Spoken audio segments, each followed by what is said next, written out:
ಅದೇ ರೀತಿಯಲ್ಲಿ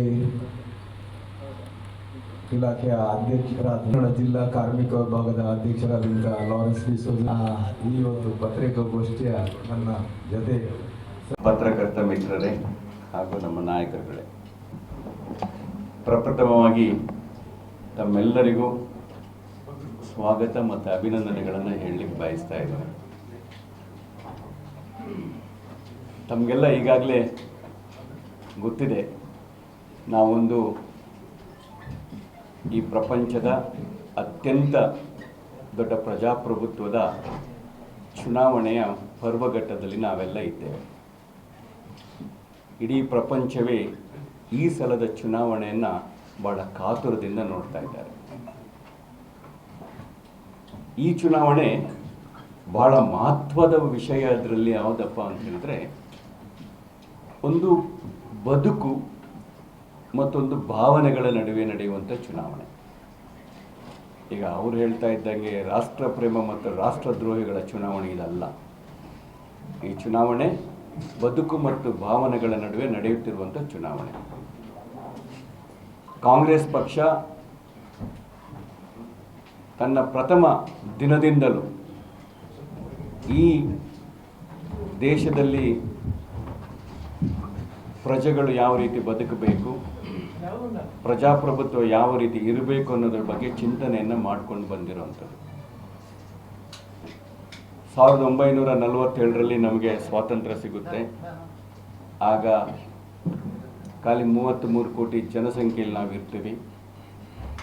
ಜನರ ಜೀವನ ಸಂಕಷ್ಟದಲ್ಲಿರುತ್ತೆ. ಆಗ ಕಾಂಗ್ರೆಸ್ ಪಕ್ಷ ಅಧಿಕಾರಕ್ಕೆ ಬಂದ ನಂತರ ಜನರನ್ನ ಬದುಕನ್ನು ಕಟ್ಟಬೇಕು ಅನ್ನೋದರಲ್ಲಿ ಚಿಂತನೆಯನ್ನು ಮಾಡಿ ಬದುಕನ್ನು ಕಟ್ಟಲಿಕ್ಕೋಸ್ಕರ ಹಲವಾರು ಕಾರ್ಯಕ್ರಮಗಳನ್ನು ಹಾಕಿಕೊಳ್ಳುತ್ತೆ. ಉಳುವವನಿಗೆ ಭೂಮಿಯನ್ನು ಕೊಡೋದಾಗಲಿ, ಅಥವಾ ಇರಲಿಕ್ಕೆ ಮನೆಯನ್ನು ಕೊಡೋದಾಗಲಿ, ಇತ್ತೀಚೆಗೆ ಹಸಿದ ಹೊಟ್ಟೆಗೆ ಅನ್ನವನ್ನು ಕೊಡೋದಾಗಲಿ, ಇದೆಲ್ಲ ಕಾಂಗ್ರೆಸ್ ಪಕ್ಷದ ಹಲವಾರು ಕಾರ್ಯಕ್ರಮಗಳು, ಬದುಕನ್ನು ಕಟ್ಟುವಂಥ ಕಾರ್ಯಕ್ರಮಗಳನ್ನು ಹಾಕಿಕೊಂಡು ಬಂದಿವೆ. ಆದರೆ ಇನ್ನೊಂದು ಕಡೆ ಭಾವನಾತ್ಮಕ ವಿಷಯಗಳನ್ನು ಎತ್ತಿಕಟ್ಟಿ ಈ ದೇಶದಲ್ಲಿ ರಾಜಕೀಯ ಬೇಳೆಯನ್ನು ಬೇಯಿಸ್ಕೊಳ್ಳಲಿಕ್ಕೆ, ಬಣ್ಣವನ್ನು ಬಡಿಸಲಿಕ್ಕೆ ಇರುವಂಥ ಇನ್ನೊಂದು ಪಕ್ಷವನ್ನು ನಾವು ನೋಡ್ತಾ ಇದ್ದೀವಿ. ನಾವು ಮತವನ್ನು ಕೇಳ್ತಾ ಇರೋದು ಏನಕ್ಕೆ ಅಂತ ಹೇಳಿದ್ರೆ, ಜನರಿಗೆ ಒಳ್ಳೆಯದಾಗಬೇಕು, ಜನರಿಗೆ ಬದುಕಬೇಕು, ಯುವಕರಿಗೆ ಉದ್ಯೋಗ ಕೊಡಬೇಕು, ಈ ಭಾರತ ದೇಶವನ್ನು ಸದೃಢವಾಗಿ ಮಾಡಬೇಕು ಅಂತ ಹೇಳ್ತಾ ಇರೋ ಒಂದು ಪಕ್ಷ. ಇನ್ನೊಂದು ಕಡೆ ತಾವು ಇವತ್ತು ನೋಡಿರ್ಬೋದು, ನಿನ್ನೆ ಮೊನ್ನೆ ಪತ್ರಿಕೆಯಲ್ಲಿ ಭಾರತದ ಪ್ರಧಾನಮಂತ್ರಿಯವರು ಒಂದು ಕಡೆ ಹೇಳ್ತಾರೆ, ನನ್ನನ್ನು ಇಳಿಸಲು ವಿದೇಶದೊಂದಿಗೆ ಕೈಯನ್ನು ಜೋಡಿಸ್ತಾ ಇದ್ದಾರೆ ಅನ್ನೋ ಹೇಳಿಕೆಗಳನ್ನು ಕೊಡ್ತಾ ಇದ್ದಾರೆ. ಇವತ್ತಿನ ಪತ್ರಿಕೆಯಲ್ಲಿ ಇನ್ನೂ ಒಂದು ಹೆಜ್ಜೆ ಮುಂದೆ ಹೋಗ್ಬಿಟ್ಟಿದ್ದಾರೆ ಅವರು. ಬಹುಶಃ ಸ್ವಾತಂತ್ರ್ಯ ಬಂದ ನಂತರ ಯಾವ ಪ್ರಧಾನಿಗಳು ಇವತ್ತು ಹೇಳದಂಥ ಮಾತುಗಳನ್ನು, ಭಾವನಾತ್ಮಕವಾಗಿ ಕೆರಳಿಸುವಂಥ ಮಾತುಗಳನ್ನು ಇಲ್ಲಿಯವರೆಗೆ ಅವರ ಪಕ್ಷಗಳು ಮಾಡ್ತಾ ಇತ್ತು. ಆದರೆ ಇವತ್ತು ಅವರ ಪ್ರಧಾನಮಂತ್ರಿಗಳೇ ಹೇಳುವ ಸ್ಥಿತಿಗೆ ಬಂದಿದ್ದಾರೆ ಅಂತ ಹೇಳಿದ್ರೆ, ಯಾವ ಹತಾಶ ಮನೋಭಾವದಲ್ಲಿ ಅವರನ್ನು ನಾವು ಕಾಣ್ತಾ ಇದ್ದೀವಿ ಅಂತ ಹೇಳ್ಬಿಟ್ಟು. ಒಬ್ಬ ಶಾಸಕರು ಹೇಳ್ತಾರೆ, ಈ ಚುನಾವಣೆ ರಾಷ್ಟ್ರ ಪ್ರೇಮಿಗಳ ಮತ್ತು ರಾಷ್ಟ್ರದ್ರೋಹಿಗಳ ಚುನಾವಣೆ ಅನ್ನೋದನ್ನು ಹೇಳ್ತಾ ಇದ್ದಾರೆ. ಇವ್ರಿಗೆ ಯಾರು ಆ ಸರ್ಟಿಫಿಕೇಟನ್ನು ರಾಷ್ಟ್ರ ಪ್ರೇಮಿಗಳು ಅಂತ ಕೊಡ್ಲಿಕ್ಕೆ ಹೇಳಿರೋದು, ಅಥವಾ ರಾಷ್ಟ್ರದ್ರೋಹಿಗಳಂತ ಹೇಳಲಿಕ್ಕೆ ಇವ್ರಿಗೆ ಯಾವ ನೈತಿಕ ಹಕ್ಕಿದೆ ಈ ದೇಶದಲ್ಲಿ? ಚುನಾವಣೆ ಗೆಲ್ಲಬೇಕಾದಕ್ಕೆ ಜನರ ಹತ್ರ ಹೋಗೋಣ, ಜನರಿಗೆ ತಮ್ಮ ಅಭಿಪ್ರಾಯಗಳನ್ನು ಹೇಳೋದು ಬಿಟ್ಟು ನಾವು ರಾಷ್ಟ್ರ ಪ್ರೇಮಿಗಳು ರಾಷ್ಟ್ರದ್ರೋಹಿಗಳು ಅಂತ ಹೇಳೋದ? ಇನ್ನೂ ಒಂದು ಮುತ್ತಕ್ಕೆ ಹೋಗಿ ಅಭಿವೃದ್ಧಿಗೆ ಮತವನ್ನು ಕೊಡಿ ಅಂತ ಕೇಳ್ತಾ ಇಲ್ಲ. ರಾಮನಿಗೆ ಮತವನ್ನು ಕೊಟ್ಟಾಗೆ ಆಗ್ತದೆ, ತಮ್ಮ ಪ್ರತಿಯೊಂದು ಮತಗಳು ರಾಮನಿಗೆ ಕೊಟ್ಟಾಗೆ ಆಗ್ತದೆ ಅಂತ ಹೇಳಿ ಮತ್ತೊಂದು ಭಾವನಾತ್ಮಕ ಹೇಳಿಕೆಗಳನ್ನು ಅವರು ನೀಡ್ತಾ ಇದ್ದಾರೆ. ಒಂದು ಕಡೆ ಕಾಂಗ್ರೆಸ್ ಪಕ್ಷ ಈ ದೇಶವನ್ನು ಕಟ್ಟಬೇಕು, ಯುವಕರಿಗೆ ಏನನ್ನು ಕೊಡಬೇಕು, ಈ ಮಹಿಳೆಯರಿಗೆ ಏನನ್ನು ಕೊಡಬೇಕು ಅನ್ನೋದ್ರ ಬಗ್ಗೆ ಯೋಚನೆ ಮಾಡ್ತಾ ಇದ್ರೆ, ಇನ್ನೊಂದು ಕಡೆ ಅವರ ಪ್ರಣಾಳಿಕೆಗಳಲ್ಲಿ, ಅವರ ವಿಷಯಗಳಲ್ಲಿ ಬರುವಂಥದ್ದು ಯಾವುದಪ್ಪ ಅಂತ ಹೇಳಿದ್ರೆ ರಾಷ್ಟ್ರದ್ರೋಹಿಗಳು. ಅವರಿಗೆ ಮೇನ್ ಅಜೆಂಡಾ ಹಿಜಾಬ್, ಹಲಾಲ್, ಆಮೇಲೆ ಮಸೀದಿ, ಮಂದಿರ, ಇವುಗಳ ಬಗ್ಗೆ ಅವರು ಹೇಳ್ತಾ ಇದ್ದಾರೆ. ಇದನ್ನೆಲ್ಲ ಜನ ನೋಡ್ತಾ ಇದ್ದಾರೆ. ಇದ್ರ ಬಗ್ಗೆ ಒಂದು ನಿರ್ಧಾರವನ್ನು ಇವರು ತಗೊಳ್ಕೊಳ್ಬೇಕಾಗಿದೆ. ಈ ದೇಶದ ಪ್ರಧಾನಮಂತ್ರಿಗಳು ಅವರ ಒಂದು ವಾಕ್ಯ ಇತ್ತು, ಸಬ್ಕಾ ಸಾಥ್ ಸಬ್ಕಾ ವಿಕಾಸ್ ಸಬ್ಕಾ ವಿಶ್ವಾಸ್. ಪ್ರಧಾನಮಂತ್ರಿಗೆ ನಿನ್ನೆ ಆ ಮಾತನ್ನು ಹೇಳಬೇಕಾದ್ರೆ ನೆನಪರಲಿಲ್ವಾ? ಕಾಂಗ್ರೆಸ್ ಪಕ್ಷ ಏನನ್ನು ಹೇಳಿರುವಂಥದ್ದು? ಕಾಂಗ್ರೆಸ್ ಪಕ್ಷ ಹೇಳ್ತಾ ಇರುವಂಥದ್ದು, ನಾವು ಅಧಿಕಾರಕ್ಕೆ ಬಂದರೆ ರೈತರ ಸಾಲವನ್ನು ಮನ್ನಾ ಮಾಡ್ತೇವೆ, ನಾವು ಅಧಿಕಾರಕ್ಕೆ ಬಂದರೆ ಬಡವರಿಗೆ 25 ಲಕ್ಷ ರೂಪಾಯಿಯಷ್ಟಿಗೆ ಆರೋಗ್ಯ ವಿಮೆಯನ್ನು ನಾವು ಕೊಡ್ತಾ ಇದ್ದೇವೆ. ಕಾಂಗ್ರೆಸ್ ಪಕ್ಷ ಅಧಿಕಾರಕ್ಕೆ ಬಂತು ಅಂತ ಹೇಳಿದ್ರೆ ಯುವಕರಿಗೆ ಪ್ರತಿ ವರ್ಷ 1 ಲಕ್ಷ ರೂಪಾಯಿ ಸ್ಟೈಫಂಡನ್ನು ನಾವು ಕೊಡ್ತೇವೆ. ನಾವು ಅಧಿಕಾರಕ್ಕೆ ಬಂದರೆ ಮಹಿಳೆಯರಿಗೆ ಅವರ ತಲೆ ಎತ್ತಿ ನಡಿಬೇಕು, ಬದುಕಬೇಕು ಅಂಥೇಳಿ ಪ್ರತಿ ವರ್ಷ ನಾವು ಅವರಿಗೆ ಪ್ರತಿ ವರ್ಷಕ್ಕೆ ನಾವು 1 ಲಕ್ಷ ರೂಪಾಯಿ ಹಣವನ್ನು ಕೊಡ್ತೇವೆ ಅಂತ ಹೇಳಿದ್ರೆ ನಮ್ಮಲ್ಲಿದ್ದಂಥ ಎಲ್ಲ ಇವತ್ತು ತಾವುಗಳು ನೋಡ್ತಾ ಇರ್ಬೋದು, ನಮ್ಮ ಇಡೀ ದೇಶದ ಬಂಡವಾಳ ಕೇವಲ 60 ಜನರ ಹತ್ರ ಇದೆ. ನಮ್ಮಲ್ಲಿರುವಂಥ ಬಂಡವಾಳ ಅದಕ್ಕೆ ಜನರನ್ನು ಸದೃಷ್ಟ ಮಾಡಬೇಕು ಅನ್ನೋ ವಿಷಯದಲ್ಲಿ ಈ ಒಂದು ನಮ್ಮ ಪ್ರಣಾಳಿಕೆಗಳನ್ನು ನಾವು ಅವ್ರಿಗೆ ಹೇಳ್ತಾ ಇರೋದು.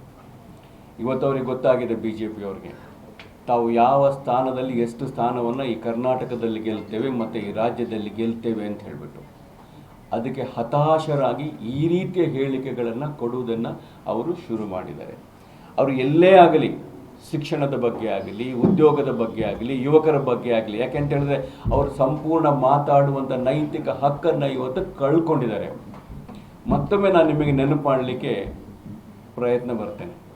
2004ರಲ್ಲಿ ನಾವು ಚುನಾವಣೆಯ ಸಮಯದಲ್ಲಿ ಅವ್ರು ಹೇಳಿದ್ರು, 2014ರ ಚುನಾವಣೆಯ ಸಮಯದಲ್ಲಿ ಒಂದೊಂದು ಮಾತನ್ನು ಹೇಳ್ತಾ ಇದ್ರು, ನಮಗೆ 60 ತಿಂಗಳ ಅವಧಿಯನ್ನು ಕೊಡಿ, ನಮಗೆ 60 ತಿಂಗಳ ಅಧಿಕಾರವನ್ನು ಕೊಡಿ. ನಮಗೆ ಈ 60 ತಿಂಗಳಲ್ಲಿ ನಾವು ಕಾಂಗ್ರೆಸ್ ಪಕ್ಷದವರು 2G ಕಲ್ಲಿದ್ದಲು ಇಂಥ ಹಲವಾರು ಸ್ಕ್ಯಾಮ್ಗಳಲ್ಲಿ ಕೋಟ್ಯಾಂತರ ಹಣ, ಲಕ್ಷಾಂತರ ಕೋಟಿಗಳನ್ನು ಮಾಡಿದ್ದಾರೆ. ಅಲ್ಲದೆ ವಿದೇಶದಲ್ಲಿ ಹಣವನ್ನು ಇಟ್ಟಿದ್ದಾರೆ. ಅದನ್ನೆಲ್ಲ ತಂದು ನಿಮ್ಮ ಖಾತೆಗೆ ಹಾಕ್ತೇವೆ, ಅವ್ರನ್ನೆಲ್ಲ ಜೈಲಿಗೆ ಕಳಿಸ್ತೇವೆ ಅಂತ ಹೇಳಿದ್ರು. 60 ತಿಂಗಳು ಹೋಗಿ ಇವತ್ತು 10 ವರ್ಷ ಆದರೂ ಒಂದೇ ಒಂದು ಸ್ಕ್ಯಾಮನ್ನು ಅವ್ರಿಗೆ ಪ್ರೂವ್ ಮಾಡಲಿಕ್ಕಾಗಲಿಲ್ಲ. CAG ಅವರು ಕೊಟ್ಟ ರಿಪೋರ್ಟ್ ಪ್ರಕಾರನೇ ಇವತ್ತೇನೋ 2 ಲಕ್ಷ, 2.5 ಲಕ್ಷ, 3 ಲಕ್ಷ ಕೋಟಿ ಅಂತ ಹೇಳ್ತಾ ಇದ್ರಲ್ಲ, ಅದನ್ನು ಮಾರಬೇಕಂತೇಳಿದ್ರೆ 10,000 ಕೋಟಿ ರೂಪಾಯಿ ಸಹ ಇವತ್ತು ಯಾವುದೇ ಸ್ಕ್ಯಾಮಲ್ಲಿ ದಾಟಲಿಲ್ಲ. ಮತ್ತೊಂದು ಮಾತನ್ನು ಹೇಳಿದ್ರು, ನಾವು ಜೈಲಿಗೆ ಕಳಿಸ್ತೇವೆ. ಅದೆಲ್ಲ ಮಾಡಿ 2014ರಲ್ಲಿ ಅಧಿಕಾರಕ್ಕೆ ಬಂದರು. ಆವಾಗ ನಾನು ಚುನಾವಣೆಗೆ ನಿಂತಿದ್ದೆ. ಅವರ ಹೇಳಿಕೆಗಳು ಯಾವ ರೀತಿ ಇತ್ತಪ್ಪ ಅಂತ ಹೇಳಿದ್ರೆ, ಒಂದು ಸಲ ನಾವು ಹೌದಾ ಇದನ್ನೆಲ್ಲ ಅವ್ರು ಮಾಡಲಿಕ್ಕೆ ಆಗುತ್ತಾ ಅನ್ನೋದನ್ನು ನಮಗೆಲ್ಲ ಒಂದು ಪ್ರಶ್ನಾರ್ಥಕ ಚಿಹ್ನೆಯಾಗಿತ್ತು. ಮತ್ತೆ 2019ರಲ್ಲಿ ಪುಲ್ವಾಮಾ ದಾಳಿ ಆಯಿತು. ದೇಶಕ್ಕೆ ಆಪತ್ತು ಬಂದಿದೆ ಅನ್ನೋದನ್ನು ಬಿಂಬಿಸಿದ್ರು. ರಾಮ ಮಂದಿರವನ್ನು ಕಟ್ತೇನೆ ಅಂತ ಹೇಳಿದ್ರು. ಜನ ಅದನ್ನೂ ನಂಬಿದ್ರು. ಇವತ್ತು 2024ಕ್ಕೆ ಮತ್ತೆ ಒಂದು ಹೊಸ ನಾಟಕವನ್ನು ಹಾಡಿದ್ದಾರೆ. ಅದು ಯಾವುದಪ್ಪ ಅಂತ ಹೇಳಿದ್ರೆ, ವಿದೇಶಿ ಕೈವಾಡಗಳಿಂದ ನನಗೆ ಕುತ್ತು ಬಂದಿದೆ ಅನ್ನೋ ಮಾತನ್ನು ಅವ್ರು ಹೇಳ್ತಾ ಇದ್ದಾರೆ. ಇದೇ ರೀತಿ ನಿನ್ನೆಯ ಒಂದು ಸ್ಟೇಟ್ಮೆಂಟ್ ಪ್ರಕಾರ ಯಾವುದೋ ಒಂದು ಅಲ್ಪ ಮುಸಲ್ಮಾನರಿಗೆ ಈ ದೇಶದ ಹದ್ದನ್ನು ಹಂಚುತ್ತಾ ಇದ್ದೀವಿ, ಆಮೇಲೆ ಹೆಣ್ಣುಗಳ ನಮ್ಮ ಕರಿಮಣಿ ಸರಕ್ಕೆ ಇವತ್ತು ಕುತ್ತು ಬಂದಿದೆ ಅನ್ನೋ ಮಾತನ್ನು, ಈ ಭಾವನಾತ್ಮಕ ಹೇಳಿಕೆಗಳನ್ನು ಅವರು ಹೇಳ್ತಾ ಇದ್ದಾರೆ. ಇದೆಲ್ಲ ಯಾಕೆ ಈ ಹತಾಶ ಭಾವನೆಗಳು ಬಂದಿದೆ ಅನ್ನೋದ್ರ ಬಗ್ಗೆ ಯೋಚನೆಯನ್ನು ಮಾಡಿದಾಗ, ಕಳೆದ ಸಲ ನಮ್ಮ ಈ ಚುನಾವಣೆಯ ಸಮಯದಲ್ಲಿ, ವಿಧಾನಸಭಾ ಚುನಾವಣೆಯ ಸಮಯದಲ್ಲಿ ಪ್ರಧಾನಮಂತ್ರಿಯವರೇ ಸುಮಾರು 28 ಸಲ ಈ ರಾಜ್ಯಕ್ಕೆ ಭೇಟಿಯನ್ನಿಟ್ಟರು. ಅದರಲ್ಲಿ 16 ಸಲ ಅವರು ರ್ಯಾಲಿಗಳನ್ನು ಮಾಡಿದ್ರು, ರೋಡ್ ಶೋ. ಸುಮಾರು 12 ಸಲ ಅವರು ದೊಡ್ಡ ಬಹಿರಂಗ ಸಭೆಗಳನ್ನು ಮಾಡಿದ್ರು. 6 ಕಾಂಗ್ರೆಸ್ ಪಕ್ಷ 135 ಸ್ಥಾನಗಳನ್ನು ಗೆಲ್ತು. ಅವತ್ತು ಅವರು ಚುನಾವಣೆಯಲ್ಲಿ ಇದನ್ನೇ ಹೇಳಿದ್ದು, ಮೋದಿಗೆ ಮತವನ್ನು ಕೊಡಿ ಅಂತೇಳಿ. ಆದರೆ ಕರ್ನಾಟಕದ ಜನ ಅದನ್ನು ಸಂಪೂರ್ಣವಾಗಿ ತಿರಸ್ಕಾರ ಮಾಡಿದ್ರು. ಅವರು ಅಷ್ಟಕ್ಕೆ ಸುಮ್ಮನೆ ಬಿಟ್ಟಿಲ್ಲ. ಇನ್ನು ಅವ್ರಿಗೆ ಇನ್ನೊಂದೇನಿತ್ತು ಅಂತ ಹೇಳಿದ್ರೆ, ಈ ಚುನಾವಣೆಯ ಸಮಯದಲ್ಲಿ ಬಹುಶಃ ತಾವೆಲ್ಲರೂ ಗಮನಿಸಿರ್ಬೋದು, ಅವರು BJPಗೆ ಮತವನ್ನು ಕೇಳ್ತಾ ಇಲ್ಲ, ಮೋದಿಗೆ ಮತವನ್ನು ಕೊಡಿ ಅಂತ ಹೇಳಿ. ಈ ಚುನಾವಣೆಯ ಸಮಯವನ್ನು ತಾವು ನೋಡಿದಾಗ ಪ್ರಪ್ರಥಮ ಬಾರಿಗೆ 1947ರ ನಂತರ ಸುಮಾರು 3 ತಿಂಗಳ ಕಾಲ ಚುನಾವಣೆ ನಡೀತಾ ಇದೆ. ಇದು ಕಾಂಗ್ರೆಸ್ ಪಕ್ಷ ಅಧಿಕಾರದಲ್ಲಿದ್ದಾಗ ಮನಮೋಹನ್ ಸಿಂಗ್ ಅವರು ಇದ್ದಾಗ ಕೇವಲ 35 ದಿವಸದಲ್ಲಿ ಎಂಟೈರ್ ನಮ್ಮ ದೇಶದ ಚುನಾವಣೆ ನಡೆದಿತ್ತು. ಈ 3 ತಿಂಗಳ ಚುನಾವಣೆ ಮುಖ್ಯ ಉದ್ದೇಶ ಏನಂತೇಳಿದ್ರೆ ಮೋದಿ ಅವರಿಗೆ ಈ ದೇಶದ ಉದ್ದಗಲಕ್ಕೆ ಓಡಾಡಲಿಕ್ಕೆ ಸಮಯ ಸಿಗಲಿಕ್ಕೋಸ್ಕರ ಈ ಚುನಾವಣೆಯನ್ನು ತನಗೆ ಯಾವ ರೀತಿ ಬೇಕೋ ಆ ರೀತಿಯನ್ನು ಮಾಡಿದ್ದಾರೆ. ಚುನಾವಣೆಯ ನಿಗದಿಯನ್ನು ಮಾಡಿಸೋಕ್ಕಿಂತ ಮುಂಚೆ ಆ ಚುನಾವಣೆಯ ಕಮಿಟಿಯ ಸದಸ್ಯರೊಬ್ಬರು ರಾಜೀನಾಮೆಯನ್ನು ಕೊಡ್ತಾರೆ. ಅವರು ಅದು ಯಾಕೆ ಅಂತೇಳಿ ಇನ್ನೂ ಬಹಿರಂಗವಾಗಿಲ್ಲ ಅಂತ ಹೇಳಿದ್ರೆ ಈ ರೀತಿಯ ವ್ಯತ್ಯಾಸಗಳನ್ನು ನಾವು ಕಾಣ್ಬೋದು. ಚುನಾವಣೆ ಜಸ್ಟ್ ಮುನ್ ಘೋಷಣೆ ಆಗುವ ಮುಂಚೆ ಕೊಡ್ತಾರೆ. ಇದೆಲ್ಲ ಒಂದು ಸರ್ವಾಧಿಕಾರದ ಅವರ ಅಭಿಪ್ರಾಯಗಳನ್ನು ಇವತ್ತು ನಮ್ಮ ದೇಶದಲ್ಲಿ ನಾವು ಕಾಣ್ತಾ ಇದ್ದೇವೆ. ಒಂದೆರಡು ಉದಾಹರಣೆಗಳನ್ನು ತಮಗೆ ಹೇಳಲಿಕ್ಕೆ ನಾನು ಬಯಸ್ತಾ ಇದ್ದೇನೆ. ಎಲೆಕ್ಟ್ರಲ್ ಬಾಂಡ್ ಬಗ್ಗೆ ಪಾರದರ್ಶಕವ ಚುನಾವಣೆಯನ್ನು ತರಬೇಕು ಅಂತೇಳಿ ಎಲೆಕ್ಟ್ರಲ್ ಬಾಂಡನ್ನು ತರ್ತೇವೆ ಅಂತೇಳಿ ತಂದಿದ್ದಾರೆ. ಆ ಎಲೆಕ್ಟ್ರಲ್ ಬಾಂಡನ್ನು ತಂದ ಮೇಲೆ ಅದಕ್ಕೆ ಸುಪ್ರೀಂ ಕೋರ್ಟ್ ಸಹ ಇವತ್ತು ಚೀಮಾರಿಯನ್ನು ಹಾಕುವಂಥ ಪರಿಸ್ಥಿತಿ ಬಂತು. ಆದರೆ ಅದನ್ನೂ ಸಹ ಇವರು ಪ್ರಧಾನಮಂತ್ರಿಗಳು ಅದನ್ನು ಸಮರ್ಥನೆಯನ್ನು ಮಾಡ್ತಾ ಇದ್ದಾರೆ. ಇವತ್ತು ನಿನ್ನೆ ಕರ್ನಾಟಕ ರಾಜ್ಯಕ್ಕೆ ಬರದ ಪರಿಸ್ಥಿತಿಯಲ್ಲಿ ಆದಂಥ ಅನ್ಯಾಯದ ಬಗ್ಗೆ ತಮ್ಮ ರಾಜ್ಯ ಸರ್ಕಾರ ಸುಪ್ರೀಂ ಕೋರ್ಟಿನ ಕದವನ್ನು ತಟ್ಟಿತ್ತು.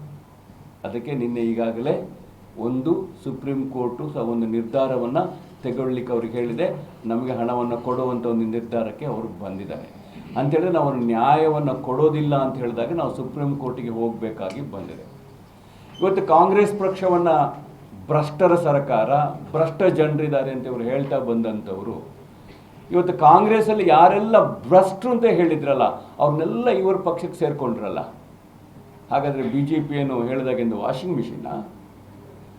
ಕಾಂಗ್ರೆಸ್ಸಲ್ಲಿದ್ದಾಗ ಅವರೆಲ್ಲ ಭ್ರಷ್ಟರು, ಅವರ ಪಕ್ಷಕ್ಕೆ ಸೇರಿದಾಗ ಅವರೆಲ್ಲ ಕ್ಲೀನಾಗಿ ಹೊರಗಡೆ ಬಂದಾಗಿದೆ. ಒಂದಲ್ಲ 2-3 ಉದಾಹರಣೆಗಳನ್ನು, ಅಶೋಕ್ ಚವ್ಹಾಣ್ ಅವರನ್ನು ಆದರ್ಶ ಹೌಸಿಂಗ್ ಸ್ಕೀಮಲ್ಲಿ ಅವರನ್ನು ಬೊಟ್ಟು ಮಾಡಿ ತೋರಿಸಿ ಕಾಂಗ್ರೆಸ್ ಪಕ್ಷ ಅವ್ರನ್ನ ಅಧಿಕಾರದಿಂದ ಸಹ ಇಳಿಸಿದಂತಾಯಿತು. ಆದರೆ ಅವರನ್ನು ಇವತ್ತು ಅವರು ಪಕ್ಷಕ್ಕೆ ಸೇರಿಸಿ ಅವರಿಂದ ರಾಜ್ಯಸಭೆಗೆ ಕಳಿಸುವಂಥ ಕೆಲಸವನ್ನು ಮಾಡಿದ್ದಾರೆ. ಪ್ರಫುಲ್ ಪಟೇಲ್ ಬಗ್ಗೆ ಈ ರೀತಿ ಹಲವಾರು ಜನರ ಬಗ್ಗೆ ಯಾರೆಲ್ಲ ಭ್ರಷ್ಟರು ಅಂತ ಹೇಳಿದ್ರು ಅವ್ರನ್ನೆಲ್ಲರನ್ನ ಇವತ್ತು ಅವ್ರನ್ನ ಕರೆಸಿ ಇವರಿಗೆ ಮಣೆಯನ್ನು ಹಾಕುವಂಥದ್ದನ್ನು ನಾವು ಇವತ್ತು ಕಾಣಬಹುದು. ಇವತ್ತು ನಾವು ಅವ್ರನ್ನ ಕೇಳ್ತಾ ಇದ್ದೀವಿ, ಈ ಭ್ರಷ್ಟ ಅಂತ ಹೇಳ್ತಾ ಇದ್ರಲ್ಲ, ನೀವು ಯಾವ ಮಟ್ಟಕ್ಕೆ ಹೋಗಿದ್ದೀರಾ ಅಂತ ಅವ್ರನ್ನ ನಾವು ಪ್ರಶ್ನೆಯನ್ನು ಮಾಡಬೇಕಾಗಿದೆ.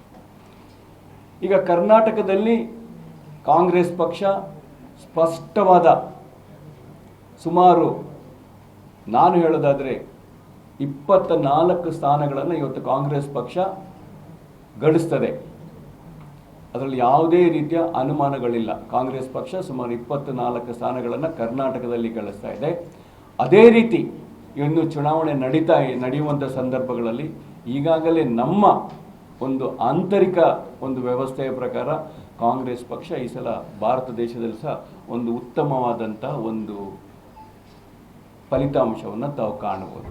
ಕಾರಣ ಇಷ್ಟೇ, ತಾವು 5 ವರ್ಷಗಳ ಹಿಂದೆ ಏನೆಲ್ಲ ಆಶ್ವಾಸನೆಗಳನ್ನು ಕೊಟ್ಟಿದ್ರಿ, 10 ವರ್ಷಗಳ ಏನೆಲ್ಲ ಆಶ್ವಾಸನೆಯನ್ನು ಕೊಟ್ಟಿದ್ರಿ, ಇವತ್ತು ಯಾವುದನ್ನು ತಾವು ಪರಿಪೂರ್ಣ ಮಾಡಿದ್ದೀರಾ? ಜನ ತಮ್ಮ ಮಾತುಗಳಿಗೆ ಮರಳಾಗಿದ್ದರು, ಆದರೆ ಮತ್ತೊಮ್ಮೆ ಅವ್ರನ್ನ ಮರಳು ಮಾಡಲಿಕ್ಕೆ ಆಗೋದಿಲ್ಲ. ತಮಗೆಲ್ಲ ಗೊತ್ತಿದೆ, ಜನರನ್ನು 1 ಸಲ ಮರಳು ಮಾಡ್ಬೋದು, 2 ಸಲ ಮರಳು ಮಾಡ್ಬೋದು, ಹಗಲೆಲ್ಲ ಮರಳನ್ನು ಮಾಡಲಿಕ್ಕೆ ಆಗೋದಿಲ್ಲ ಅನ್ನೋದನ್ನ ಸ್ಥಿತಿಯನ್ನು ಇವತ್ತು ಭಾರತ ದೇಶದ ಜನತೆ ತಮಗೆ ಸಂಪೂರ್ಣವಾದ ಒಂದು ಚಿತ್ರಣನ ತಮ್ಮ ಮುಂದೆ ಇಡ್ಲಿಕ್ಕಿದ್ದಾರೆ ಅಂತ ನಾನು ಬಯಸ್ತಾ ಇದ್ದೀನಿ. ಇವತ್ತು ಇನ್ನೊಂದು ಬಹಳ ಮುಖ್ಯ ವಿಷಯ ಏನಂತ ಹೇಳಿದ್ರೆ, ರಾಮ ಮಂದಿರ ವಿಷಯದಲ್ಲಿ ರಾಮ ಮಂದಿರವನ್ನು ಸುಮಾರು 2019 ಚುನಾವಣೆ ಸಮಯದಲ್ಲಿ ನಾವು ರಾಮ ಮಂದಿರವನ್ನು ಕಟ್ತೇವೆ ಅಂತ ಹೇಳಿದ್ರು. ಈ ಸಲ ರಾಮ ಮಂದಿರವನ್ನು ಕಟ್ಟಿದ್ದೇವೆ ಅಂತ ಹೇಳ್ತಾ ಇದ್ದಾರೆ. ಆದರೆ ರಾಮ ಮಂದಿರ ಇನ್ನೂ ಪರಿಪೂರ್ಣತೆಯನ್ನು ಹೊಂದಿಲ್ಲ. ಅದು ರಾಮ ಮಂದಿರ ಅನ್ನೋದಕ್ಕಿಂತ ಹೆಚ್ಚಾಗಿ ಅದನ್ನೊಂದು ಚುನಾವಣಾ ಮಂದಿರವಾಗಿ ಇವತ್ತು ಅದನ್ನು ಪರಿವರ್ತನೆ ಮಾಡಿ ಅದರ ಹೆಸರಲ್ಲಿ ಇವತ್ತು ಮತವನ್ನು ಕೇಳುವ ಸ್ಥಿತಿಗೆ ಅವರು ಬಂದಿದ್ದಾರೆ. ಇವತ್ತು ಅವರು ಚುನಾವಣಾ ಮಂದಿರವಾಗಿ ರಾಮ ಮಂದಿರವನ್ನು ಇವತ್ತು ಪ್ರತಿ ಹಳ್ಳಿಗಳಲ್ಲಿ, ಪ್ರತಿ ಗಲ್ಲಿಗಳಲ್ಲಿ ಕಾಂಗ್ರೆಸ್ ಪಕ್ಷ ಅಲ್ಲ, ನಾವು ಪಕ್ಷಗಳು ಹುಟ್ಟೋಕ್ಕಿಂತ ಮುಂಚೆನೇ ಈ ರಾಮ ಮಂದಿರಗಳು ಈ ದೇಶದಲ್ಲಿ ಇತ್ತು. ಗಲ್ಲಿಗಳಲ್ಲಿ ರಾಮವನ್ನು ಪೂಜೆಯನ್ನು ಮಾಡ್ತಾ ಇದ್ವಿ. ನಾವೇನು ಇವತ್ತು ಮತ್ತೊಂದು ಮಾತನ್ನು ಅವರು ಹೇಳ್ತಾ ಇದ್ರು, ಹಿಂದುತ್ವದ ಮಾತನ್ನು ಹೇಳ್ತಾ ಇದ್ರು. ನಾನು ಇವ್ರಿಗೊಂದು ಮಾತನ್ನು ಹೇಳಬೇಕು ಅಂತ ಇದ್ದೀನಿ. ಹಿಂದುತ್ವವನ್ನು ನಾವು ನಿಮ್ಮಿಂದ ಕಲಿಬೇಕಾಗಿಲ್ಲ. ಈ ಭಾರತದ ಜನ ಹಿಂದುತ್ವವನ್ನು ಭಾರತೀಯ ಜನತಾ ಪಕ್ಷದವರಿಂದಾಗಲಿ ಅವರ ನಾಯಕರಿಂದ ನಾವು ಕಲಿಬೇಕಾಗಿಲ್ಲ. ನಮ್ಮ ತಂದೆ ತಾಯಿಗಳು ನಮಗೆ ಹಿಂದುತ್ವವನ್ನು ಹೇಳ್ಕೊಟ್ಟಿದ್ದಾರೆ. ನಮಗೆ ನೀನು ಯಾವ ರೀತಿ ಬದುಕಬೇಕು, ಯಾವ ರೀತಿಯ ಅನ್ಯ ದೊಡ್ಡವರಿಗೆ, ಅನ್ಯ ಜಾತಿಯವರಿಗೆ, ಅನ್ಯ ಧರ್ಮದವರಿಗೆ ನೀನು ಗೌರವವನ್ನು ಕೊಡಬೇಕು ಅಂತೇಳಿ ನಮ್ಮ ಹೆತ್ತ ತಂದೆ ತಾಯಿಗಳು ನಮಗೆ ಹೇಳಿಕೊಟ್ಟಿದ್ದಾರೆ. ಆ ಒಂದು ಮಾರ್ಗದಲ್ಲಿ ನಾವು ನಡೀತಾ ಇದ್ದೇವೆ ಹೊರತು ತಮ್ಮ ಈ ಕೋಮುವಾದದ ಮುಖವಾಡದ ಒಂದು ಹಿಂದುತ್ವ ನಮಗೆ ಬೇಡ. ನಮಗೆ ಬೇಕಾಗಿರೋದು ಹಿಂದುತ್ವ ಅಂತ ಹೇಳಿದ್ರೆ ಎಲ್ಲ ಜಾತಿ ಧರ್ಮ ಮತಗಳನ್ನು ಒಟ್ಟಿಗೆ ಸೇರಿ ಒಂದೇ ಮನೆಯಲ್ಲಿ ಅಣ್ಣ ತಮ್ಮಂದರಂತೆ ಬದುಕುವಂಥ ಹಿಂದುತ್ವ ನಮಗೆ ಬೇಕು. ನಾವು ಅಂಥ ಹಿಂದುತ್ವವನ್ನು ಒಪ್ಕೊಳ್ತೇವೆ ಹೊರತು ಈ ಕೋಮುವಾದ ಮತ್ತು ದೇಶದ ಒಂದು ವಿಭಜನೆ ಬಗ್ಗೆ ಅದೇ ದ್ವೇಷದ ಭಾವನೆಗಳನ್ನು ಬಿತ್ತುವಂಥ ಹಿಂದುತ್ವ ನಮಗೆ ಬೇಡ. ಹಾಗಾಗಿ ಹಿಂದುತ್ವದ ಪಾಠವನ್ನು ನಾವು ನಿಮ್ಮಿಂದ ಕಲಿಬೇಕಾಗಿಲ್ಲ. ನಾವು ಯಾವ ದೇವರಿಗೆ ಪೂಜೆ ಮಾಡಬೇಕು, ಯಾವ ಮಂದಿರಕ್ಕೆ ಹೋಗಬೇಕು, ಯಾವ ಮಸೀದಿಗೆ ಹೋಗಬೇಕು, ಯಾವ ಚರ್ಚಿಗೆ ಹೋಗಬೇಕು ಅಂತೇಳಿ ನಿಮ್ಮಿಂದ ನಾವು ಕಲಿಬೇಕಾಗಿಲ್ಲ. ಹಾಗಾಗಿ ಹಿಂದುತ್ವದ ಚುನಾವಣೆಯಲ್ಲಿ ದಯವಿಟ್ಟು ನಾನು ಕೈ ಮುಗಿದು ಕೇಳ್ಕೊಳ್ಳೋದು ಇಷ್ಟೇ, ಈ ಚುನಾವಣೆಯನ್ನು ಈ ಹಿಂದುತ್ವ ಮಂದಿರ ಮಸೀದಿಗಳಿಗೆ ತರಬೇಡಿ. ಈ ಚುನಾವಣೆ ಜನರ ಮಧ್ಯೆ ನಡೀಲಿ ಬೇಕೇ ಹೊರತು ನಾವು ಅಧಿಕಾರಾವಧಿಯಲ್ಲಿ ನಾವೇನು ಮಾಡಿದ್ದೀವಿ, ನೀವೇನು ಮಾಡಿದ್ದೀರಾ, ನಾವೇನು ಮಾಡ್ತೀವಿ ಅನ್ನೋದ್ರ ಬಗ್ಗೆ ಉತ್ತಮ ಚರ್ಚೆಯನ್ನು ನಡೆಸಿ ನೀವು ಒಂದು ಚುನಾವಣೆಯನ್ನು ಮಾಡಬೇಕೇ ಹೊರತು ಇಂಥ ಈ ಕ್ಷುಲ್ಲಕ ಮಾತುಗಳಿಗೆ ಚುನಾವಣೆಯನ್ನು ಹಚ್ಚೋದು ಬೇಡ ಅಂತೇಳಿ ನಾನು ನಿಮ್ಮ ಮುಖಾಂತರ ಅವರನ್ನು ಮನವಿಯನ್ನು ಮಾಡ್ಕೊಳ್ತಾ ಇದ್ದೀನಿ. ಹಾಗಾದ್ರೆ ಕಾಂಗ್ರೆಸ್ ಗ್ಯಾರಂಟಿನೇ ಡಿಪೆಂಡ್ ಆಗಿದೆಯಾ? ಹಾಗೇನಲ್ಲ, ಈಗ ಏನಾಗುತ್ತೆ ಅಂತ ಹೇಳಿದ್ರೆ ಇವರೇ ಒಂದು ಪೈಪಲ್ಲಿ ನೀರು ಬರಬೇಕು ಅಂತ ಹೇಳಿದಾಗ ಬಾವಿ ತೋಡಿರಬೇಕು, ಪೈಪ್ಲೈನ್ ಹಾಕಿರಬೇಕು. ಬಾವಿ ತೋಡಿ ಪೈಪ್ಲೈನ್ ಎಲ್ಲ ಹಾಕಿ ಆಮೇಲೆ ಅದಕ್ಕೊಂದು ಟ್ಯಾಪ್ ಹಾಕಿದ್ ಬಂದಾಗ ಟ್ಯಾಪೇ ಅದಕ್ಕೆ ಇಂಪಾರ್ಟೆಂಟ್ ಆಗುತ್ತೆ. ಅದು ನೀರು ಬರೋದು ಬಿಡೋದು ಅದು ಕಂಟ್ರೋಲ್ ಮಾಡ್ಬೋದು ಅಷ್ಟೇ, ಬಿಡೋದಷ್ಟೇ. ಆದರೆ ಬಾವಿ ತೋಡಬೇಕು, ಜಾಗ ತೆಗೆದಿರಬೇಕು. ಈಗ ಕಾಂಗ್ರೆಸ್ ಪಕ್ಷ ಗ್ಯಾರಂಟಿನೇ ನಂಬಿದೆ. ಹಲವಾರು ಕಾರ್ಯಕ್ರಮಗಳ ನನ್ನ ಮಾತಾಡಬೇಕಾದ್ರೆ ಪ್ರಥಮವಾಗಿ ನಾನು ಹೇಳಿದೆ, ಉಳುವವನಿಗೆ ಭೂಮಿಯನ್ನು ಕೊಟ್ವಿ, ಇರೋರಿಗೆ ಮನೆಯನ್ನು ಕೊಟ್ವಿ, ಇದನ್ನು ಕೊಟ್ವಿ. ಇದರ ಅಡಿಷನ್ ಆಗಿ ಅದನ್ನು ಕೊಡ್ತಾ ಇದ್ದೀವಿ ಅಷ್ಟೇ. ಗ್ಯಾರಂಟಿ ಜೊತೆ ನಾವು ಮಾಡಿರೋಂಥ ಹಲವಾರು ಕಾರ್ಯಕ್ರಮಗಳನ್ನು ಜನರಿಗೆ ನೆನಪು ನಾವು ಹೇಳಿದೆ, ಹಲವಾರು ಕಾರ್ಯಕ್ರಮಗಳನ್ನು ಜನರಿಗೆ ನೆನಪು ಸಹ ಮಾಡ್ತಾ ಇದ್ದೀವಿ. ಅದ್ರ ಜೊತೆಗೆ ಗ್ಯಾರಂಟಿ ನಾವು ಕೇಳ್ತಾ ಇದ್ದೀವಿ. ಸರ್, ಬಿಜೆಪಿಯಿಂದ ಉಚ್ಚಾಟನೆ ಆಗಿರುವಂತಹ ಈಶ್ವರಪ್ಪ ಅವರು ಕಾಂಗ್ರೆಸ್ಗೆ ಬಂದರೆ ನೀವು ಸ್ವಾಗತ ಮಾಡ್ತೀರಾ? ಸರ್, ಕಾಂಗ್ರೆಸ್ ಪಕ್ಷದ ತತ್ವಗಳನ್ನು ಸಿದ್ಧಾಂತಗಳನ್ನು ಸೇರಿ ಯಾರು ಬಂದರೂ ಯಾರೇನು ಬೇಡ ಅನ್ಲಿಕ್ಕೆ ಆಗೋದಿಲ್ಲ. ಅದನ್ನು ನಿರ್ಧಾರ ತೆಗೆದುಕೊಳ್ಳುವಂಥವ್ರು ಹೈಕಮಾಂಡ್ ಅವರು. ಆದರೆ ಶೆಟ್ಟರ್ ಅವರು ಬಂದು ಮತ್ತೆ ಬಿಜೆಪಿ ಸರ್, ಬಂದು ಹೋದವರ ಬಗ್ಗೆ ಜನ ಏನು ಹೇಳ್ತಾರೆ ಅವ್ರ ಬಗ್ಗೆ ತಿಳ್ಕೊಳ್ತಾರೆ, ಜನ ತೀರ್ಮಾನ ಮಾಡ್ತಾರೆ. ಇವತ್ತು ನಾವ್ಯಾಕೆ ಅದ್ರ ಬಗ್ಗೆ ನಿರ್ಧಾರವನ್ನು ಮಾಡಬೇಕು? ಇವತ್ತು ಜಗದೀಶ್ ಶೆಟ್ಟರ್ ಬಂದಾಗ ಏನು ಹೇಳಿದ್ರು, ಹೋದಾಗ ಏನು ಹೇಳಿದ್ರು, ಅಲ್ಲೇ ಜನ ತೀರ್ಮಾನ ಮಾಡ್ತಾರೆ. ಈಗ ಶಿವಮೊಗ್ಗದಲ್ಲಿ ಬಿಜೆಪಿ ಒಳಗಿನ ಬಂಡಾಯ ಏನಿದೆ ನಿಮಗೆ ಪ್ರಸ್ತಾವ ತಂದೆ ಸರ್, ನಾವು ಪ್ರಪ್ರಥಮವಾಗಿ ನಾನು ಹೇಳಲಿಕ್ಕೆ ಬಯಸ್ತಾ ಇದ್ದೇನೆ, ಕಾಂಗ್ರೆಸ್ ಪಕ್ಷ ಯಾರದ್ದೋ ಬಂಡಾಯ ಆಗುತ್ತೆ, ಯಾರಿಗೋ ಒಳ್ಳೇದಾಗುತ್ತೆ ಅಂತ ಹೇಳಿ ಅದನ್ನ ಮಾಡಿಸುವಂತ ಒಂದು ಕೆಲಸಕ್ಕೆ ನಾವು ಹೋಗೋದಿಲ್ಲ. ನಮ್ಮದೇನಪ್ಪ ಇದೆ ಅಂತ ಹೇಳಿದ್ರೆ ಕಾಂಗ್ರೆಸ್ ಪಕ್ಷ ಏನು ಮಾಡುತ್ತೆ, ಕಾಂಗ್ರೆಸ್ ಪಕ್ಷ ಏನು ಮಾಡ್ಬೋದು ಅಂತೇಳಿ ಜನರಿಗೆ ತಿಳಿಸಿ ನಾವು ಮಾಡಲಿಕ್ಕೆ ಹೊರತೀವಿ, ಮತ್ತೆ ಏನು ಅಂತದ್ದಿಲ್ಲ. ಇನ್ನೊಂದು ಗ್ಯಾರಂಟಿ ಬಗ್ಗೆ ತಾವು ಕೇಳ್ತಾ ಇದ್ರಿ ಸರ್. ಗ್ಯಾರಂಟಿಯಿಂದ ಇವತ್ತು ಒಂದು ಉದಾಹರಣೆಯನ್ನು ಕೊಡಬೇಕು ಅಂತ ಹೇಳಿದ್ರೆ ಒಂದು ಹಳ್ಳಿಗಳಲ್ಲಿ ಉದಾಹರಣೆನ ನಿಮಗೆ ಕೊಡ್ಲಿಕ್ಕೆ ಬಯಸ್ತಾ ಇದ್ದೀನಿ ಸರ್. ಇವತ್ತು ಒಂದು ಹಳ್ಳಿನ ತಗೊಂಡಾಗ ಗ್ಯಾರಂಟಿ ನಾವೇನು 2,000 ರೂಪಾಯಿ ಇವತ್ತು ಒಂದು ಹಳ್ಳಿಗೆ ಕೊಡ್ತಾ ಇದ್ದೀವಿ. ಒಂದು ಗ್ರಾಮ ಪಂಚಾಯಿತಿಯಲ್ಲಿ ಸುಮಾರು 10,000 ರಿಂದ 12,000 ಜನಸಂಖ್ಯೆ ಇತ್ತು ಅಂತ ಹೇಳಿದ್ರೆ ಒಂದು 3,000ದಷ್ಟು ಮನೆ ಇರುತ್ತೆ, 3,000 ರಿಂದ 4,000 ಮನೆ ಇರುತ್ತೆ. ಇವತ್ತು ಸರಾಸರಿ 2,500 ಜನರಿಗೆ ಗೃಹಲಕ್ಷ್ಮಿಯ ಹಣ ಬರ್ತಾ ಇದೆ. ಆ 2,000 ರೂಪಾಯಿಗಾಗಿ ಅಂತ ಹೇಳಿದ್ರೆ ಸುಮಾರು 50 ಲಕ್ಷ ರೂಪಾಯಿ ಒಂದು ಹಳ್ಳಿಗೆ ಹೊರಗಡೆಯಿಂದ ಹಣ ಬರ್ತಾ ಇರೋದು ಅಂತ ಹೇಳಿ ನಮ್ಮ ಎಕ್ಸ್ಚೆಕ್ಕರ್ ಇಂದ ಅಲ್ಲಿ ಹಣ ಬರುತ್ತೆ. ಒಂದು ವರ್ಷಕ್ಕೆ ಸುಮಾರು 6 ಕೋಟಿ ರೂಪಾಯಿ ಹಣ ಆ ಗ್ರಾಮ ಪಂಚಾಯಿತಿ ಬಂದಾಗ ಒಂದು ಎಕನಾಮಿಕ್ಸ್ ಏನು ಹೇಳುತ್ತೆ ಅಂತ ಹೇಳಿದ್ರೆ ಒಂದು ಹಣ ಒಬ್ಬರ ಕೈಗೆ ಬಂದಾಗ ಒಂದು ತಿಂಗಳಿಗೆ ಸುಮಾರು 8 ರಿಂದ 12 ಸಲ ಅದು ರೊಟೇಷನ್ ಆಗುತ್ತೆ. ಒಂದು 10 ಸಲ ರೊಟೇಷನ್ ಆಯಿತು ಅಂತ ಹೇಳಿದಾಗ ಒಂದು ತಿಂಗಳ ಹಣ ಅಂತ ಹೇಳಿ ಸುಮಾರು 5 ಕೋಟಿ ರೂಪಾಯಿ ವಹಿವಾಟು ಆ ಹಳ್ಳಿಗಳಲ್ಲಿ ನಡೆಯುತ್ತೆ. ಅದರಲ್ಲಿ ಕಟ್ಟುವಂಥ GST ಇರ್ಬೋದು, ಇನ್ನೊಂದಿರ್ಬೋದು ಅಂತ ಹೇಳಿದ್ರೆ ಈ ಹಣ ನೇರವಾಗಿ ಎಕ್ಸ್ಚೆಕ್ಕರ್ ಇಂದ ಆ ಹಳ್ಳಿಗೆ ಬರುವಂಥದ್ದು, ಆ ಹಳ್ಳಿಯಿಂದ ಹೋಗೋದಲ್ಲ. ಅದೇ ರೀತಿ ನೀವು ಗೃಹ ಜ್ಯೋತಿಯಲ್ಲಿ ನಾವು ಬಿಲ್ ಕಟ್ತಾ ಇದ್ರು, ಪ್ರತಿ ಹಳ್ಳಿಯಿಂದ ಕಮ್ಮಿ ಅಂತ ಹೇಳಿದ್ರೆ ಸುಮಾರು ಒಂದು 10 ರಿಂದ 15 ಲಕ್ಷ ರೂಪಾಯಿ ಪ್ರತಿ ತಿಂಗಳಿಗೆ ಬಿಲ್ ಅನ್ನು ಕಟ್ತಾ ಇದ್ರು. ಅದು ಮತ್ತೆ ಎಕ್ಸ್ಚೆಕ್ಕರಿಗೆ ವಾಪಸ್ ಹೋಗ್ತಾ ಇತ್ತು, ಆ ಹಳ್ಳಿಯಿಂದ ವಾಪಸ್ ಹೋಗ್ತಾ ಇತ್ತು.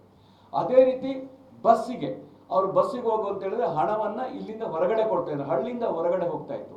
ಈ ಸಲ ಆ ಹಣವು ಹಳ್ಳಿಯಲ್ಲಿ ಉಳಿತಾ ಇದೆ, ನಾವು ಕೊಡ್ತಾ ಇರುವ ಹಳ್ಳಿಯಲ್ಲಿ ಉಳಿತಾ ಇದೆ.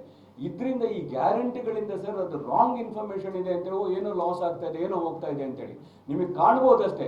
ಆದ್ರೆ ವಹಿವಾಟುಗಳಲ್ಲಿ ಯಾರು ಆ 2,000 ರೂಪಾಯಿ ಹಣವನ್ನು ಇಡ್ತಾರೆ, ಯಾರು ಬ್ಯಾಂಕಲ್ಲಿ ಇಟ್ಕೊಳ್ಳೋದಿಲ್ಲ, ಅದು ಅಲ್ಲೇ ರೊಟೇಷನ್ ಆಗ್ತಾ ಇರ್ತದೆ ಹಣ. ಅಂತ ಹೇಳಿದ್ರೆ ಪ್ರತಿ ಹಳ್ಳಿಗೆ ಪ್ರತಿ ತಿಂಗಳಿಗೆ ಸುಮಾರು 75 ಲಕ್ಷದಿಂದ 1 ಲಕ್ಷ ರೂಪಾಯಿ ಇವತ್ತು ಬೆನಿಫಿಟ್ ಆಗ್ತದೆ, ಹಣ ರೊಟೇಷನ್ ಆಗ್ತಾ ಇದೆ. ಇದರಿಂದ ಹಳ್ಳಿಗಳು ಇಂಪ್ರೂವ್ಗಳು ಆಗ್ತಾ ಇದೆ ಹೊರತು ಇದರಿಂದ ಏನೋ ಕಡಿಮೆ ಆಗ್ತಾ ಇಲ್ಲ ಸರ್. ಗ್ಯಾರಂಟಿ ಸ್ಕೀಮಿಂದ ಏನು ತೊಂದರೆ ಆಗ್ತಾ ಇದೆ ಅಂತ ಇಲ್ಲ. ಗ್ಯಾರಂಟಿ ಸ್ಕೀಮಿಂದ ಈ ನಮ್ಮ ರಾಜ್ಯದಾಗಲಿ ಪ್ರತಿ ಹಳ್ಳಿ ಆಗಲಿ ಅದು ಒಂದು ಮೇಲ್ಮಟ್ಟಕ್ಕೆ ಹೋಗುತ್ತೆ ಸರ್. ಅದು ಈಗ ಪದವೀಧರರಿಗೆ ಹೌದು ದುಡ್ಡು ಕೊಡ್ತೀವಿ ಅಂತ ಹೇಳಿ ಈ ತನಕ ಎಷ್ಟು ಸರ್. ಪದವೀಧರರಿಗೆ ದುಡ್ಡು ಕೊಡೋದು 2 ಸ್ಕೀಮ್ ಇದೆ. ಒಂದು ಸೆಂಟ್ರಲ್ ಗೌರ್ಮೆಂಟ್ ಅಲ್ಲಿ ಸ್ಕಿಲ್ ಟ್ರೈನಿಂಗ್ ಕೊಡು ಅಂತ ಮಾಡಿದ್ದಾರೆ, ಅಲ್ಲಿ ದುಡ್ಡು ಕೊಡ್ತಾ ಇಲ್ಲ ನಾವು ಅಂತ ಹೇಳಿದ್ರೆ ಯಾವ ರೀತಿ ಕೊಡ್ತಾ ಇದ್ದೀವಿ ಅಂತ ಕರ್ನಾಟಕದಲ್ಲಿ 2 ವರ್ಷ ಕೊಡೋದು ಅಂತ ಮಾಡಿದ್ದಾರೆ. ಅದನ್ನು ಮುಂದಿನ ದಿನಗಳಲ್ಲಿ ಬಹುಶಃ ಇದಕ್ಕೆ ತಿದ್ದುಪಡಿಯನ್ನು ಮಾಡಿ ಅವರಿಗೆ ಟ್ರೈನಿಂಗ್ ಕೊಡುವಂಥದ್ದನ್ನು ತರಬಹುದು ಅಂತೇಳಿ ಸ್ಕಿಲ್ ಡೆವಲಪ್ಮೆಂಟ್ ಅಲ್ಲಿ ನಾವು ಇದನ್ನ ಒಂದು ಅಲ್ಲಿ ನಮ್ಮ ಶರಣ್ ಪ್ರಕಾಶ್ ಮಂತ್ರಿಗಳಿಗೆ ಅವರಿಗೊಂದು ಇದನ್ನು ಕೊಟ್ಟಿದ್ದೀವಿ ಸರ್. ಯಾರೆಲ್ಲ ಸ್ಕಿಲ್ ಡೆವಲಪ್ಮೆಂಟ್ ಕೆಲಸಕ್ಕೆ ಸೇರಬೇಕು ಅಂತ ಹೇಳ್ತಾರೆ ನೇರವಾಗಿ ಅವರಿಗೆ ಒಂದು ಹಣ ಕೊಡೋದು ಒಂದು, ಇಲ್ಲದ್ರೆ ಅವರಿಗೆ ಟ್ರೈನಿಂಗ್ ಸೆಂಟರ್ನಲ್ಲಿ ಟ್ರೈನಿಂಗ್ ಕೊಡೋದು ಮಾಡ್ತಾ ಇದ್ದಾರೆ. ಸ್ಕಿಲ್ ಡೆವಲಪ್ಮೆಂಟ್ ನೀವು ಏನು ಮಾಡಿದ್ರಿ ಹೌದು. ಅದು ಆಲ್ರೆಡಿ ಒಂದು ಅಪ್ರೆಂಟಿಸ್ ಇದೆ ಇದೆ ಹೊಸತೇನಾಯ್ತು ಅಲ್ಲ ಸರ್. ಅದರಲ್ಲಿ ಅಪ್ರೆಂಟಿಸ್ಶಿಪ್ ಅಲ್ಲಿ ಅಂತ ಏನಾಗ್ತದೆ ಅಂತ ನಾವು ಹೆಚ್ಚಿನವ್ರನ್ನ ಹುಡುಕಿ ಕೊಡ್ತಾ ಇದ್ದೀವಿ, ಅಲ್ಲಿ ಸೆಲೆಕ್ಟಿವ್ ಆಗಿ ಕೊಡ್ತಾ ಇದ್ದೀವಿ. ಕಾಲೇಜಲ್ಲಿ ಯಾರು ಒಂದು ಸ್ಕಿಲ್ ಡೆವಲಪ್ಮೆಂಟ್ ಇದಕ್ಕೆ ಟ್ರೈನಿಂಗ್ ಹೋಗ್ತಾರೆ ಅದಕ್ಕೆ ಆಟೋಮೆಟಿಕಲಿ ಗವರ್ಮೆಂಟ್ ಇಂದ ದುಡ್ಡು ಬರುತ್ತೆ ಅಲ್ಲ ಅವಾಗ ಸರ್ ಎಲ್ಲರಿಗೂ ಇರಲಿಲ್ಲಲ್ಲ, ಈಗ ಇದನ್ನು ಎನ್ಹಾನ್ಸ್ ಮಾಡಿರುವಂಥದ್ದು. ಅಲ್ಲ ಯಾರು ಎನ್ಹಾನ್ಸ್ ಮಾಡಿದ್ದಾರೆ. ಈಗ ಮುಂಚೆ ಏನಾಗಿತ್ತು ಅಂತ ಹೇಳಿದ್ರೆ ಓನ್ಲಿ ಲಿಮಿಟೆಡ್ ಪರ್ಸನಾಲಿಟಿ ಸಿಗ್ತಾ ಇತ್ತು. This should be enhanced now. Now is a right for every one. Earlier there is no right, that is selection was there. Now this become a right for everyone who completed his degree. He can have the rights to go take that one, sir. This is a right now. Thank you.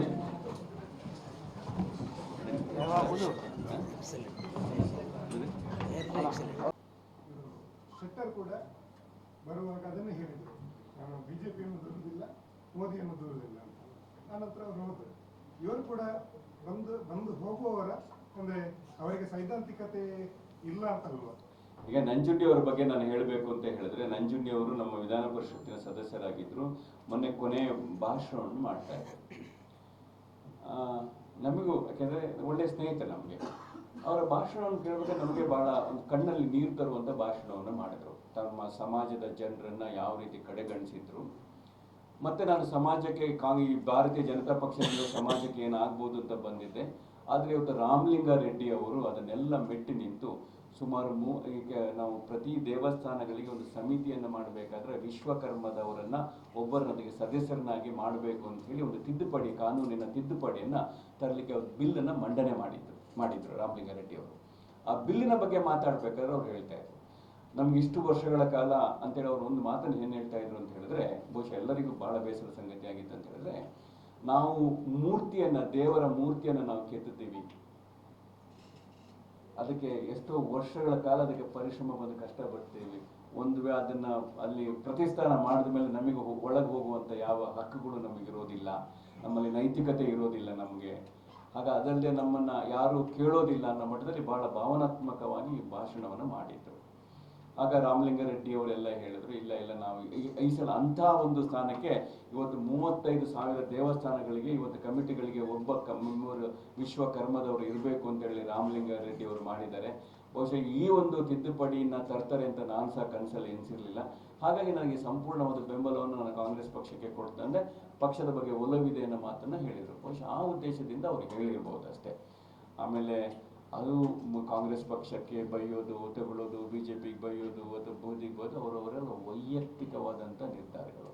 ನಾವೆಲ್ಲ positive ಪೊಲಿಟಿಕ್ಸನ್ನು ಮಾಡಬೇಕು ಅಂತ ಹೇಳ್ತೀವಿ, ಕೆಲವರೆಲ್ಲ negative ಪೊಲಿಟಿಕ್ಸನ್ನು ಮಾಡಬೇಕು ಅಂತ ಹೇಳ್ತಾರೆ. ನಾವು ನನ್ನ ಸ್ವಂತ ಹೇಳೋದಾದರೆ, ಒಂದು ಗೆರೆಯನ್ನು ಸಣ್ಣದು ಮಾಡಬೇಕು ಅಂತ ಹೇಳಿದ್ರೆ ಅದನ್ನು ಅಳಿಸ್ಬೇಕು ಅಂತೇನಿಲ್ಲ, ಅದ್ರ ಮುಂದೆ ಇನ್ನೊಂದು ದೊಡ್ಡ ಗೆರೆ ಹೇಳಿದ್ರೆ ಆಯ್ತು ಅಷ್ಟೇ.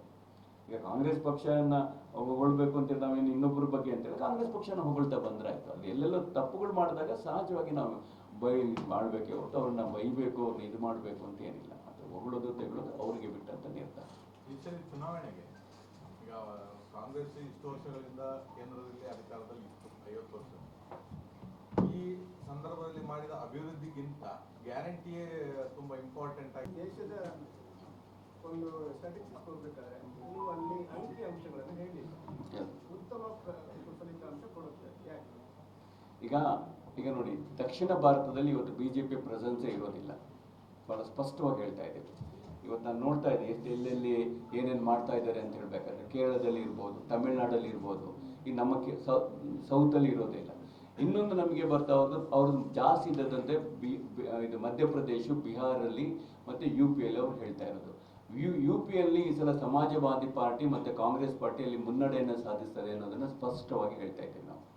ಅಲ್ಲಿ ಅವರು ಬಿಹಾರಲ್ಲಿ ಕೊನೆಯ ಕ್ಷಣದಲ್ಲಿ ಯಾಕಪ್ಪ ಅವರು ಕೈ ಜೋಡಿಸಿದ್ರು ನಿತೀಶ್ ಜೊತೆಗೆ ಅಂತ ಹೇಳಿದ್ರೆ, ಅಲ್ಲೂ ಅವ್ರಿಗಿತ್ತು ನಾವು ಎಲ್ಲಿ ನಮ್ಮನ್ನು ಕೈ ತಪ್ಪಿ ಹೋಗುತ್ತೆ ಅನ್ನೋದಕ್ಕೋಸ್ಕರ.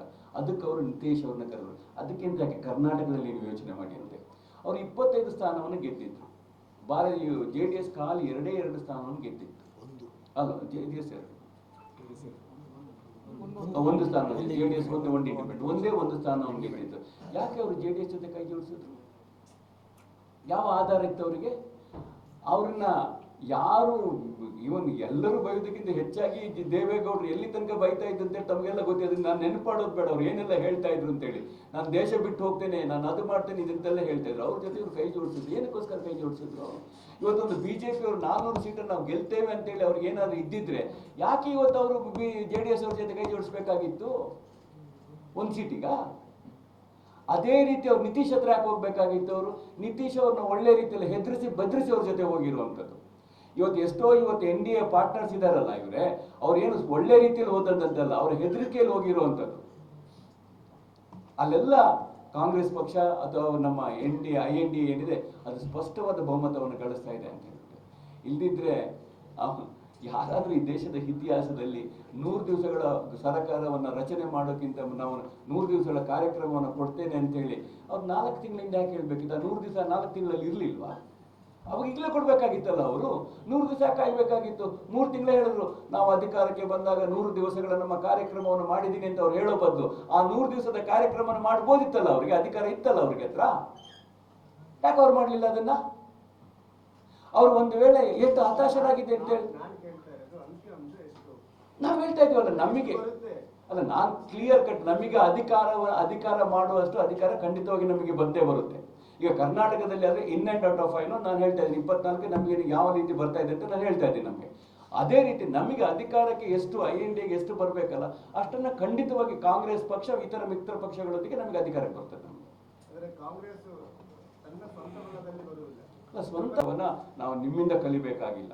ನಾವು ಯಾವ ದೇವರಿಗೆ ಪೂಜೆ ಮಾಡಬೇಕು, ಯಾವ ಮಂದಿರಕ್ಕೆ ಹೋಗಬೇಕು, ಯಾವ ಮಸೀದಿಗೆ ಹೋಗಬೇಕು, ಯಾವ ಚರ್ಚಿಗೆ ಹೋಗಬೇಕು ಅಂತೇಳಿ ನಿಮ್ಮಿಂದ ನಾವು ಕಲಿಬೇಕಾಗಿಲ್ಲ. ಹಾಗಾಗಿ ಹಿಂದುತ್ವದ ಚುನಾವಣೆ ಎಲ್ಲಿ ದಯವಿಟ್ಟು ನಾನು ಕೈ ಮುಗಿದು ಕೇಳ್ಕೊಳ್ಳೋದು ಇಷ್ಟೇ, ಈ ಚುನಾವಣೆಯನ್ನ ಈ ಹಿಂದುತ್ವ ಮಂದಿರ ಮಸೀದಿಗಳಿಗೆ ತರಬೇಡಿ. ಈ ಚುನಾವಣೆ ಜನರ ಮಧ್ಯೆ ನಡೀಲಿ ಬೇಕೇ ಹೊರತು ನಾವು ಅಧಿಕಾರಾವಧಿಯಲ್ಲಿ ನಾವೇನ್ ಮಾಡಿದ್ದೀವಿ, ನೀವೇನ್ ಮಾಡಿದ್ದೀರಾ, ನಾವೇನ್ ಮಾಡ್ತೀವಿ ಅನ್ನೋದ್ರ ಬಗ್ಗೆ ಉತ್ತಮ ಚರ್ಚೆಯನ್ನು ನಡೆಸಿ ನೀವು ಒಂದು ಚುನಾವಣೆಯನ್ನು ಮಾಡಬೇಕೇ ಹೊರತು ಇಂಥ ಈ ಕ್ಷುಲ್ಲಕ ಮಾತುಗಳಿಗೆ ಚುನಾವಣೆಯನ್ನು ಹಚ್ಚೋದು ಬೇಡ ಅಂತೇಳಿ ನಾನು ನಿಮ್ಮ ಮುಖಾಂತರ ಅವರನ್ನ ಮನವಿಯನ್ನು ಮಾಡ್ಕೊಳ್ತಾ ಇದ್ದೀನಿ. ಇವತ್ತು ಪ್ರತಿಪಕ್ಷಗಳನ್ನ